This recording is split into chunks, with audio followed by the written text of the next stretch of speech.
সন্ধ্যাবেলায় দীঘাতে ঘুরতে যাওয়ার জন্য এটাই হচ্ছে আমার ফাইনাল লুক। সো এই যে আমার আউটফিট, ড্রেসটা কেনার সময় ভাবিনি এত সুন্দর লাগবে, বেশ ভালো লাগছে, সত্যি ভালো লাগছে পরার পরে। আর একটাই ব্যাগ আমি এনেছি। এই যে মাকে দেখো জাস্ট, ভাই প্রেমে পড়ে যাচ্ছি তো আমি।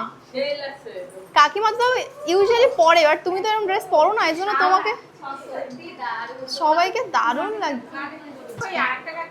ও কাকিমা, আহা এটা সুন্দর কাকিমা, ঠিক কি দারুণ লাগছে গো। ফাইনালি আমাদের সুযোগ হলো বেরোনোর, সবাইকে নিয়ে বেরোতে, বুঝতে পারছো কত টাইম লাগে। আর কাকিমার ঘর থেকে আমি যখনই যাবো এটা নিয়ে আসবো। এটা হচ্ছে তেঁতুলের চকলেট, এত টেস্টি, দুটো অলরেডি খেয়ে ফেলেছি। আর এটা সবাই আসছেন, কাকিমা শাড়ি পরেছে আর বাকি সব চুড়িদার। এখন আমরা ডিসাইড করলাম যে আমরা নিউ দীঘাতে ফাইনালি আজকে যাব। কি হলো, গাড়ি বুক হলো? বুক হয়েছে? 20 টাকা করে, 15 টাকা করে নেবে না?